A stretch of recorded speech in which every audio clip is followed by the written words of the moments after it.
ಓಂ ಶಾಂತಿ. ಮಧುರಾತಿ ಮಧುರ ಶಿವ ಪರಮಾತ್ಮ ತಂದೆಯ ಮಧುರ ಮಹಾವಾಕ್ಯವನ್ನು ಕೇಳೋಣ.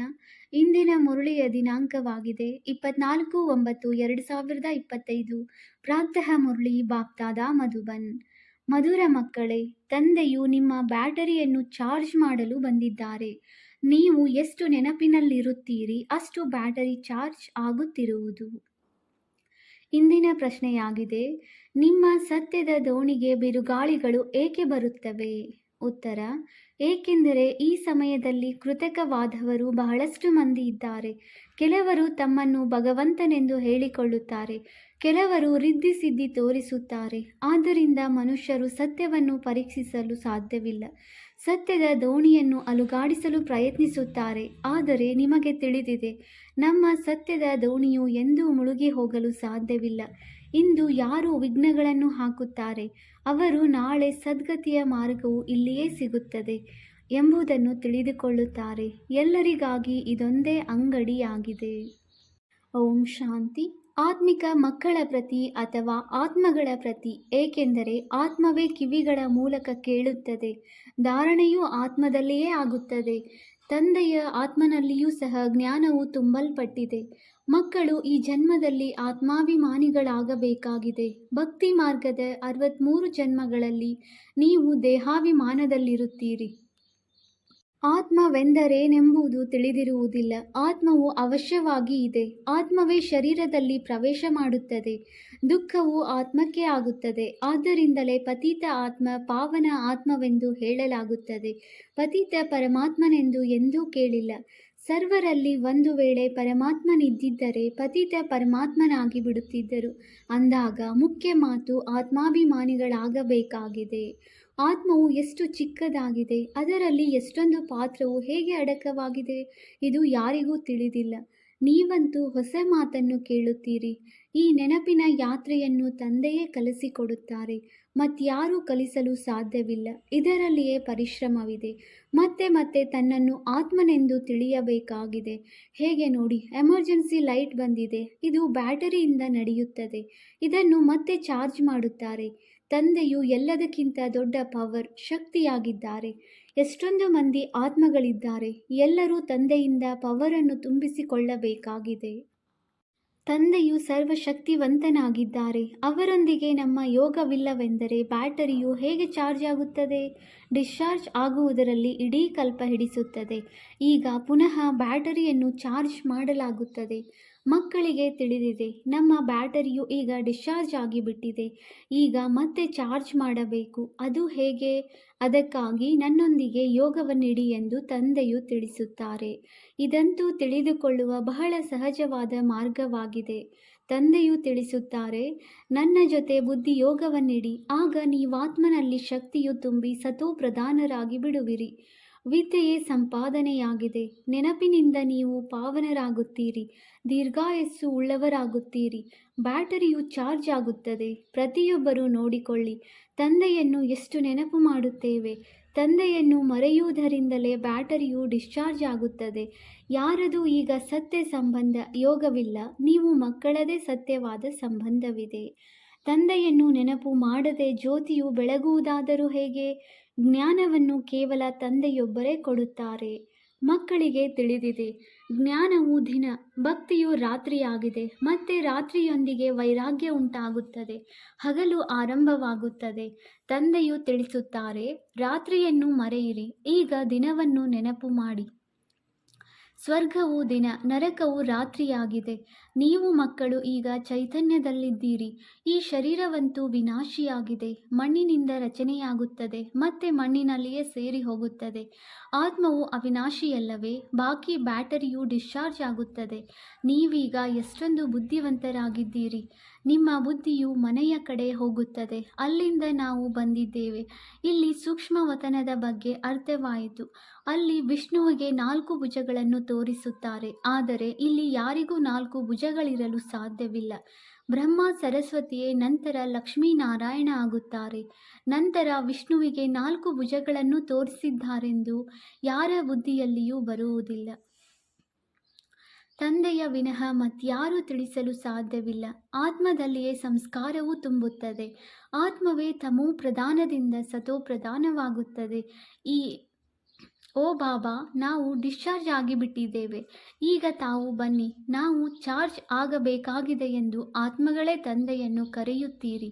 ಅಂದಾಗ ತಂದೆಯು ತಿಳಿಸುತ್ತಾರೆ, ನನ್ನನ್ನು ಎಷ್ಟು ನೆನಪು ಮಾಡುವಿರೋ ಅಷ್ಟು ಶಕ್ತಿಯೂ ಬರುವುದು.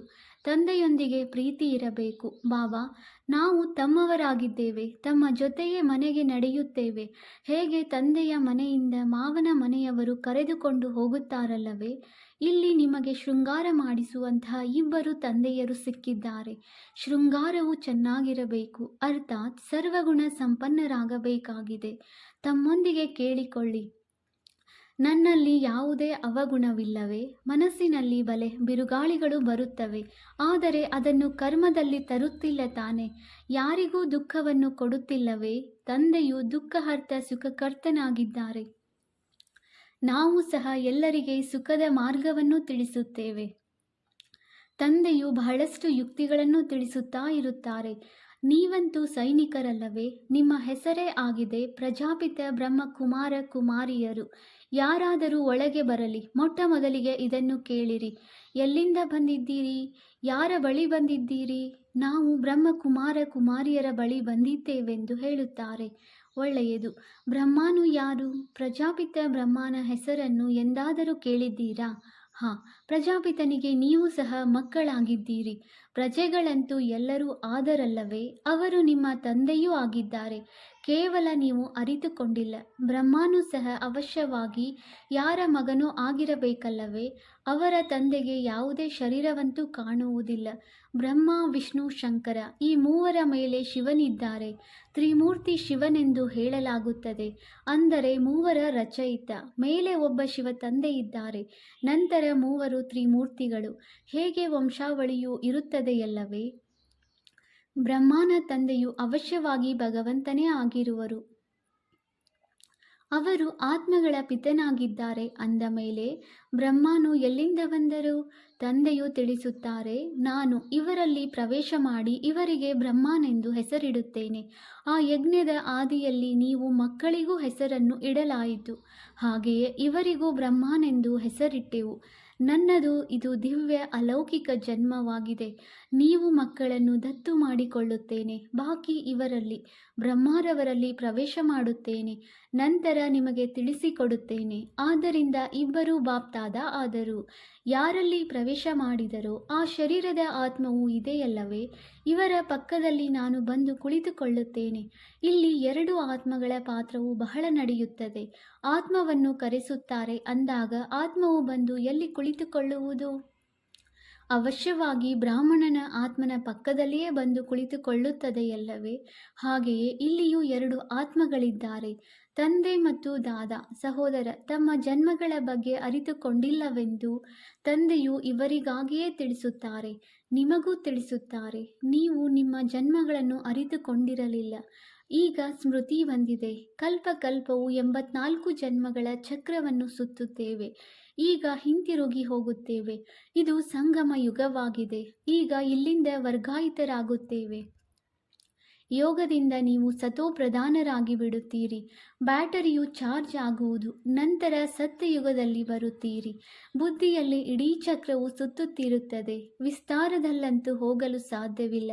ಹೇಗೆ ವೃಕ್ಷಕ್ಕೂ ಆಯಸ್ಸು ನಿಗದಿಯಾಗಿರುತ್ತದೆಯಲ್ಲವೇ? ಅದರ ನಂತರ ಒಣಗಿ ಹೋಗುತ್ತದೆ. ಇಲ್ಲಿಯೂ ಎಲ್ಲ ಮನುಷ್ಯರು ಹೇಗೆ ಒಣಗಿದಂತಾಗಿದ್ದಾರೆ.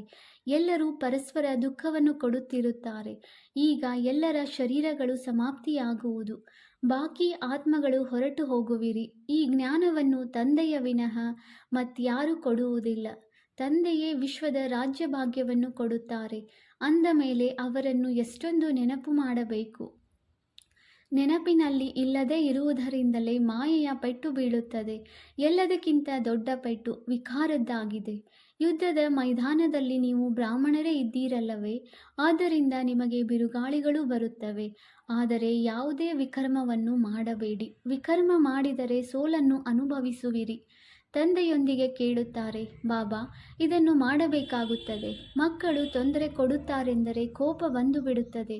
ಮಕ್ಕಳನ್ನು ಒಳ್ಳೆಯ ರೀತಿಯಲ್ಲಿ ಸಂಭಾಲನೆ ಮಾಡದಿದ್ದರೆ ಕೆಟ್ಟು ಹೋಗುತ್ತಾರೆ ಎಂದು ಹೇಳುತ್ತಾರೆ. ತಂದೆಯು ತಿಳಿಸುತ್ತಾರೆ, ಪ್ರಯತ್ನಪಟ್ಟು ಸಾಧ್ಯವಾದಷ್ಟು ಏಟು ಕೊಡಬೇಡಿ. ಹೇಗೆ ಹಗ್ಗದಿಂದ ಕಟ್ಟಿ ಹಾಕಿದರೆಂದು ಕೃಷ್ಣನಿಗಾಗಿ ತೋರಿಸುತ್ತಾರಲ್ಲವೇ, ಬಲೆ ಹಗ್ಗದಿಂದ ಕಟ್ಟಿ ಭೋಜನವನ್ನು ಕೊಡಬೇಡಿ. ಆಗ ಅಳುತ್ತಾ ಅಳುತ್ತಾ ಕೊನೆಗೆ ನಾವು ಇದನ್ನು ಮಾಡುವುದಿಲ್ಲವೆಂದು ಹೇಳುತ್ತಾರೆ. ಪುನಃ ತಪ್ಪು ಮಾಡುವರು, ಏಕೆಂದರೆ ಮಕ್ಕಳಲ್ಲವೇ. ಆದ್ದರಿಂದ ಶಿಕ್ಷಣ ಕೊಡಬೇಕಾಗಿದೆ. ತಂದೆಯು ಮಕ್ಕಳಿಗೆ ಶಿಕ್ಷಣ ಕೊಡುತ್ತಾರೆ. ಮಕ್ಕಳೇ, ವಿಕಾರದಲ್ಲಿ ಎಂದೂ ಹೋಗಬೇಡಿ, ಕಳಂಕಿತರಾಗಬೇಡಿ. ಲೌಕಿಕದಲ್ಲಿಯೂ ಯಾರಾದರೂ ಕುಪುತ್ರ ಮಕ್ಕಳಿದ್ದರೆ, ಇದೇನು ಮುಖವನ್ನು ಕಪ್ಪು ಮಾಡಿಕೊಳ್ಳುತ್ತೀಯಾ, ಕುಲಕ್ಕೆ ಕಳಂಕ ತರುತ್ತೀಯಾ ಎಂದು ಹೇಳುತ್ತಾರಲ್ಲವೇ. ಸೋಲು ಗೆಲುವು, ಗೆಲುವು ಸೋಲು ಆಗುತ್ತಾ ಆಗುತ್ತಾ ಕೊನೆಗೆ ಜಯವಾಗಿ ಬಿಡುವುದು. ಇದು ಸತ್ಯದ ದೋಣಿಯಾಗಿದೆ. ಬಹಳಷ್ಟು ಬಿರುಗಾಳಿಗಳು ಬರುತ್ತವೆ, ಏಕೆಂದರೆ ಇಂದು ಕೃತಕವಾದವರು ಅನೇಕರು ಬಂದಿದ್ದಾರೆ. ಕೆಲವರು ತಮ್ಮನ್ನು ಭಗವಂತನೆಂದು ಹೇಳಿಕೊಳ್ಳುತ್ತಾರೆ, ಇನ್ನು ಕೆಲವರು ಕೆಲವೊಂದು ರೀತಿಯಲ್ಲಿ ಹೇಳುತ್ತಾರೆ. ಬಹಳ ರಿದ್ದಿ ಸಿದ್ಧಿಯನ್ನು ತೋರಿಸುತ್ತಾರೆ, ಸಾಕ್ಷಾತ್ಕಾರವನ್ನೂ ಮಾಡಿಸುತ್ತಾರೆ. ತಂದೆಯು ಸರ್ವರ ಸದ್ಗತಿ ಮಾಡಲು ಬರುತ್ತಾರೆ. ನಂತರ ಈ ಕಾಡು ಇರುವುದಿಲ್ಲ, ಕಾಡಿನಲ್ಲಿರುವವರು ಉಳಿಯುವುದಿಲ್ಲ. ನೀವೀಗ ಸಂಗಮ ಯುಗದಲ್ಲಿದ್ದೀರಿ. ನಿಮಗೆ ತಿಳಿದಿದೆ, ಈ ಹಳೆಯ ಪ್ರಪಂಚವು ಸ್ಮಶಾನವಾಗಿ ಬಿಟ್ಟಿದೆ. ಯಾರಾದರೂ ಸಾಯುವವರೊಂದಿಗೆ ಮನಸ್ಸನ್ನು ಇಡುತ್ತಾರೆಯೇ? ಈ ಪ್ರಪಂಚವಂತೂ ಈಗ ಹೋಯಿತೆಂದರೆ ಹೋಯಿತು. ವಿನಾಶವು ಆಗಿಯೇ ಆಗುವುದು. ಯಾವಾಗ ಹೊಸ ಪ್ರಪಂಚವು ಹಳೆಯದಾಗುವುದೋ ಆಗಲೇ ತಂದೆಯು ಬರುತ್ತಾರೆ. ತಂದೆಯನ್ನು ಚೆನ್ನಾಗಿ ನೆನಪು ಮಾಡಿದರೆ ಬ್ಯಾಟರಿಯು ಚಾರ್ಜ್ ಆಗುವುದು. ಬಲೆ, ವಾಣಿಯನ್ನಂತೂ ಬಹಳ ಚೆನ್ನಾಗಿ ಓದುತ್ತಾರೆ, ಆದರೆ ನೆನಪಿನ ಹರಿತವಿಲ್ಲದಿದ್ದರೆ ಮಾತಿನಲ್ಲಿ ಶಕ್ತಿ ಇರುವುದಿಲ್ಲ. ಅವರದು ಹರಿತವಾದ ಖಡ್ಗವಲ್ಲ. ತಂದೆಯು ತಿಳಿಸುತ್ತಾರೆ, ಇದೇನು ಹೊಸ ಮಾತಲ್ಲ. 5000 ವರ್ಷಗಳ ಮೊದಲು ಬಂದಿದ್ದೀರಿ. ಮೊದಲು ಎಂದಾದರೂ ಮಿಲನ ಮಾಡಿದ್ದೀರಾ ಎಂದು ತಂದೆಯು ಪ್ರಶ್ನಿಸುತ್ತಾರೆ. ಆಗ ಕಲ್ಪದ ಮೊದಲು ಮಿಲನ ಮಾಡಿದ್ದೆವು ಎಂದು ಕೆಲವರು ಹೇಳುತ್ತಾರೆ. ಕೆಲವರಂತೂ ನಾಟಕವು ತಾನಾಗಿಯೇ ಪುರುಷಾರ್ಥ ಮಾಡಿಸುವುದೆಂದು ಹೇಳುತ್ತಾರೆ. ಒಳ್ಳೆಯದು, ಈಗ ನಾಟಕವು ಪುರುಷಾರ್ಥ ಮಾಡಿಸುತ್ತದೆಯಲ್ಲವೇ, ಅಂದ ಮೇಲೆ ಮಾಡಿರಿ. ಒಂದು ಜಾಗದಲ್ಲಿ ಕುಳಿತು ಬಿಡುವುದಲ್ಲ.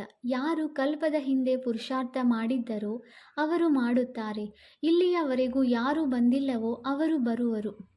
ಯಾರು ನಡೆಯುತ್ತಾ ಬಿಟ್ಟು ಹೋದರೋ, ಹೋಗಿ ವಿವಾಹ ಮಾಡಿಕೊಂಡರೋ ಅವರದು ಸಹ ನಾಟಕದಲ್ಲಿ ಪಾತ್ರವಿದ್ದರೆ ಬಂದು ಮತ್ತೆ ಪುರುಷಾರ್ಥ ಮಾಡುತ್ತಾರೆ.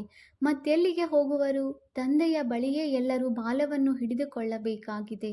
ಕೊನೆಯಲ್ಲಿ ಭೀಷ್ಮ ಪಿತಾಮಹ ಮೊದಲಾದವರು ಬರುತ್ತಾರೆಂದು ಬರೆಯಲ್ಪಟ್ಟಿದೆ.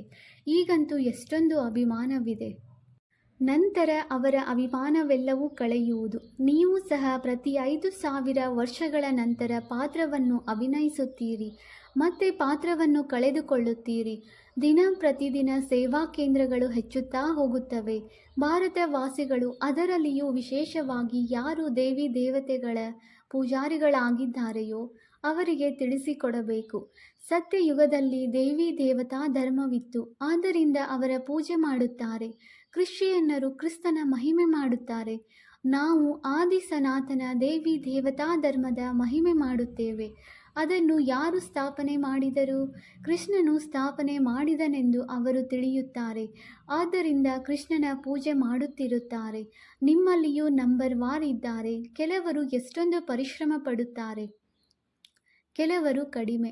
ಗೋವರ್ಧನನ ಪರ್ವತವನ್ನು ಕಿರುಬೆರಳಿನ ಸಹಯೋಗದಿಂದ ಎತ್ತಿದರೆಂದು ತೋರಿಸುತ್ತಾರಲ್ಲವೇ. ಈಗ ಇದು ಹಳೆಯ ಪ್ರಪಂಚವಾಗಿದೆ. ಎಲ್ಲ ಪದಾರ್ಥಗಳಲ್ಲಿರುವ ಶಕ್ತಿಯು ಹೊರಟು ಹೋಗಿದೆ. ಗಣಿಗಳಿಂದ ಚಿನ್ನವೂ ಸಿಗುತ್ತಿಲ್ಲ.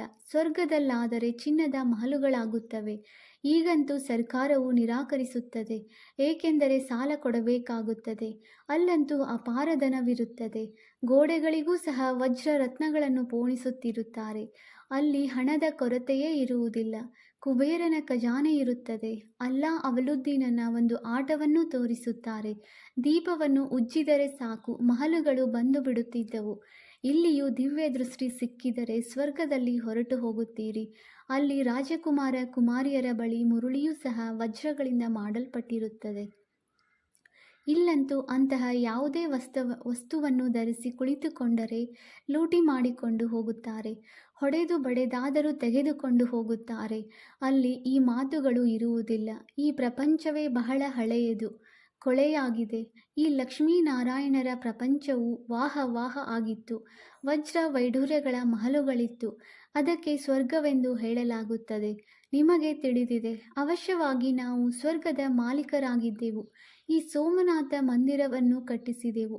ಇವರು ಬ್ರಹ್ಮರವರು ಸಹ ತಿಳಿಯುತ್ತಾರೆ ನಾವು ಹೇಗಿದ್ದೆವು. ನಂತರ ಭಕ್ತಿ ಮಾರ್ಗದಲ್ಲಿ ಹೇಗೆ ಮಂದಿರಗಳನ್ನು ಮಾಡಿ ಪೂಜೆ ಮಾಡಿದೆವು. ಆತ್ಮಕ್ಕೆ ತನ್ನ 84 ಜನ್ಮಗಳ ಜ್ಞಾನವಿದೆ. ಎಷ್ಟೊಂದು ವಜ್ರ ರತ್ನಗಳಿದ್ದವು, ಅವೆಲ್ಲವೂ ಎಲ್ಲಿಗೆ ಹೋಯಿತು? ಕಳೆಯುತ್ತಾ ಕಳೆಯುತ್ತಾ ಎಲ್ಲವೂ ಸಮಾಪ್ತಿಯಾಗುತ್ತಾ ಹೋಯಿತು. ಮುಸಲ್ಮಾನರು ಬಂದರು. ಅವರು ಇಷ್ಟೊಂದು ಲೂಟಿ ಮಾಡಿ ತೆಗೆದುಕೊಂಡು ಹೋದರು. ಅದನ್ನು ಗೋರಿಗಳಲ್ಲಿ ಹಾಕಿಸಿದರು. ತಾಜ್ ಮಹಲನ್ನು ಕಟ್ಟಿಸಿದರು. ನಂತರ ಬ್ರಿಟಿಷ್ ಸರ್ಕಾರವು ಅಲ್ಲಿಂದ ಅಗೆದು ತೆಗೆದುಕೊಂಡು ಹೋಯಿತು. ಈಗಂತೂ ಏನೂ ಉಳಿದಿಲ್ಲ. ಭಾರತವು ಬಿಕಾರಿಯಾಗಿದೆ. ಅನ್ಯರಿಂದ ಸಾಲವನ್ನು ತೆಗೆದುಕೊಳ್ಳುತ್ತಿದೆ. ಸಕ್ಕರೆ, ದವಸ ಧಾನ್ಯಗಳು ಏನೂ ಸಿಗುತ್ತಿಲ್ಲ. ಈಗ ವಿಶ್ವವು ಬದಲಾಗುತ್ತಿದೆ. ಆದ್ದರಿಂದ ಅದಕ್ಕೆ ಮೊದಲು ಆತ್ಮದ ಬ್ಯಾಟರಿಯನ್ನು ಸತೋಪ್ರಧಾನವನ್ನಾಗಿ ಮಾಡಿಕೊಳ್ಳಲು ಚಾರ್ಜ್ ಮಾಡಬೇಕಾಗಿದೆ. ತಂದೆಯನ್ನು ಅವಶ್ಯವಾಗಿ ನೆನಪು ಮಾಡಬೇಕಾಗಿದೆ. ಬುದ್ಧಿಯೋಗವು ತಂದೆಯ ಜೊತೆ ಇರಲಿ. ಅವರಿಂದಲೇ ಆಸ್ತಿಯೂ ಸಿಗುತ್ತದೆ. ಇದರಲ್ಲಿಯೇ ಮಾಯೆಯ ಯುದ್ಧವೂ ನಡೆಯುತ್ತದೆ.